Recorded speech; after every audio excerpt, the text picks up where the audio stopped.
21শে মে ফলতা বিধানসভায় নির্বাচন। তার ঠিক 48 ঘন্টা আগে আচমকাই ভোটের লড়াই থেকে সরে দাঁড়ালেন ফলতার তৃণমূল প্রার্থী জাহাঙ্গীর খান। মঙ্গলবার ভোটের প্রচার শেষ হলো, কিন্তু তার আগেই সাংবাদিক বৈঠকে মুখ্যমন্ত্রী শুভেন্দু অধিকারীর ভূয়সী প্রশংসা করে ভোটের লড়াই থেকে সরে যাওয়ার কথা ঘোষণা করেন জাহাঙ্গীর খান। সাংবাদিক বৈঠকে জাহাঙ্গীর খান বলেন, ফলতার উন্নয়ন চাই আমি, সোনার ফলতা হোক, এটাই আমার স্বপ্ন ছিল।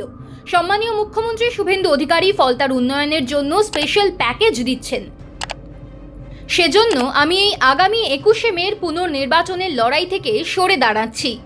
ঠিক কী কারণে তিনি ভোট থেকে সরে দাঁড়ালেন তা কিন্তু খোলসা করেননি অভিষেক বন্দ্যোপাধ্যায়ের ছত্রছায়ায় থাকা স্বঘোষিত পুষ্পা। গত 29শে এপ্রিল ভোটের আগে পুলিশ পর্যবেক্ষক অজয় পাল শর্মার হুঁশিয়ারির পরেও জাহাঙ্গীর বলেছিলেন, পুষ্পা ঝুঁকেগা নেহি। তারপর রাজনৈতিক পরিস্থিতির বদল ঘটে। গেরুয়া শিবিরের ঝড়ে কার্যত পর্যুদস্ত তৃণমূল। এর মধ্যেই তৃণমূল নেতার বিরুদ্ধে একাধিক মামলা হয়েছে। কলকাতা হাইকোর্ট থেকে রক্ষা কবচও নিয়েছেন, কিন্তু এরই মধ্যে ঝুঁকে গেলেন পুষ্পা। এ বিষয়ে তৃণমূল বিধায়ক কুণাল ঘোষের মন্তব্য, পুষ্পা ভয় কেন পেল তা খতিয়ে দেখবে দল। তার কথায় নিশ্চয়ই এলাকায় ভয়ের পরিবেশ তৈরি করা হয়েছিল। এক বিবৃতিতে তৃণমূল জানিয়েছে, ফলতার পুনর্নির্বাচন থেকে জাহাঙ্গীর খানের সরে দাঁড়ানোর সিদ্ধান্ত সম্পূর্ণ তাঁর ব্যক্তিগত।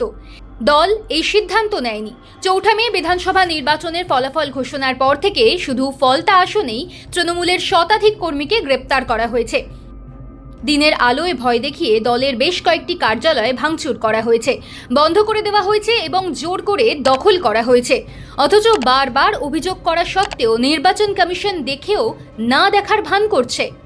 এইসব চাপের মুখেও তৃণমূল কর্মীরা অটল রয়েছেন।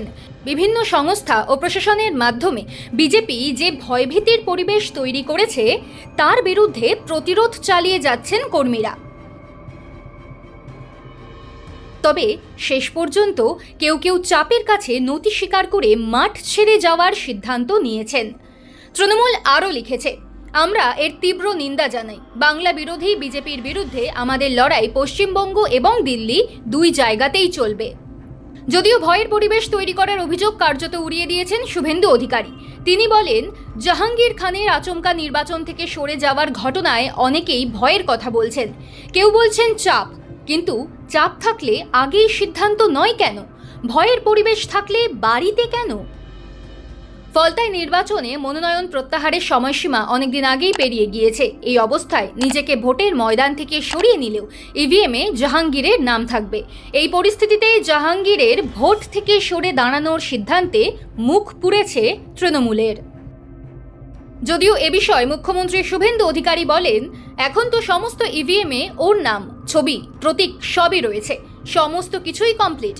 কমিশনের কাছে অফিসিয়াল কোনো কিছু জানিয়ে নির্দিষ্ট তারিখের মধ্যেও প্রার্থীপদ প্রত্যাহার করেননি তিনি।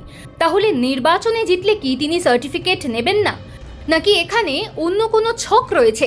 এর পাশাপাশি মুখ্যমন্ত্রী ফলতাতে 100% ভোটদানের আহ্বান জানিয়েছেন।